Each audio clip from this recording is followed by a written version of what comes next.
finally got to watch the Fyre Fest documentary, and yeah, it's pretty interesting.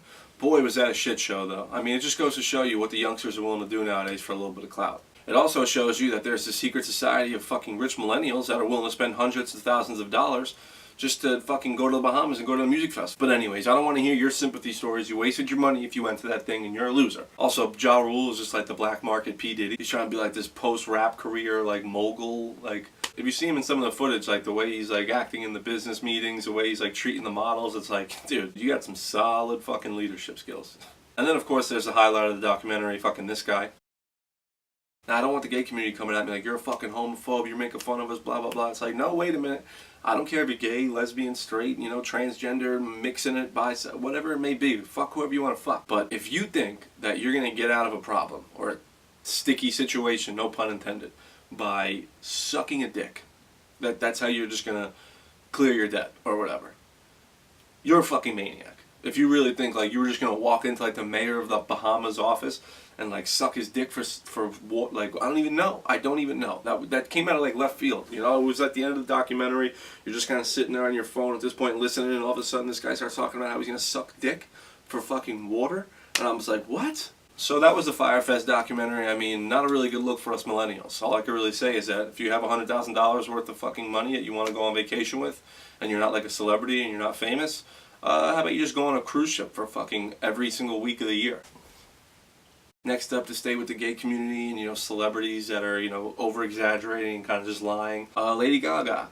Lady Gaga had a concert this week where, you know, she's on her piano doing the Elton John, Billy Joel type thing. She got the microphone right there, and then all of a sudden she says, you know, fuck music, fuck escapism, let's fucking dive right into politics. Okay, so she starts going off about Vice President Mike Pence and his wife, and how his wife took a job as like a Catholic school teacher at this Catholic school that doesn't accept gays, and she starts going off. Here, just watch the clip. And to Mike Pence, who thinks it's acceptable that his wife work at a school that bans LGBTQ, you are wrong.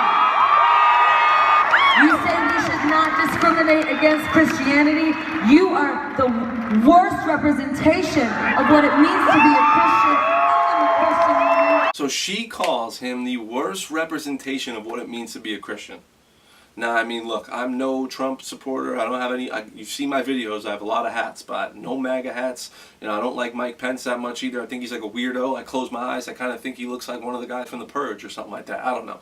But for you to say he is the worst representation of what it means to be a Christian, Lady Gaga, you just didn't do your homework, because there's about 100,000 Christian priests out there that are raping children around the world. So maybe let's just stick to the piano for now on at our concerts? Alright, good. This story's pretty interesting, actually. It's one small step for a university, one giant leap for the culinary business. George Mason University, ever heard of it? Probably not. They have just released a robotic delivery service where these cute little robots are just going to be rolling around. It's going to work in the snow, it's going to work in the rain. All you have to do is have the app, you put the pin into your location, you say what you want, and then the bot gets filled with the food you want, rolls over to wherever your location is, you open it up, you take the food out, bang. So, you know, we're here. We've been here. This is the future. Then we have Weezer, the rock band. I don't really know if you can call them a rock band, but Weezer, they're a musical band, you know, mostly known for My Name is Jonas in Guitar Hero. My name is Jonas. I'm carrying the wheel.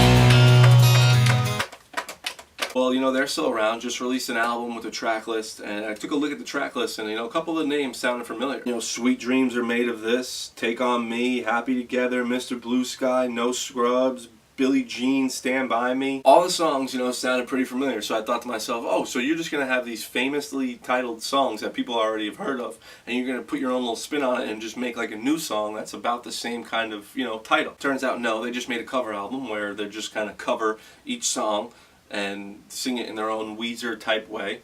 But I listened to some of the songs. Why wouldn't I want to hear a bunch of middle-aged white men talking about how they don't want any scrubs? The scrub is a boy who can't get no love from me. And they do like, Take On Me, sweet dreams are made of these. That one always gets me going. It's pretty good, pretty neat, so, you know, if you're into that kind of stuff, give it a listen. And then the last topic we have today, Jon Snow, aka Kit Harington, was at the Toronto Film Festival this week.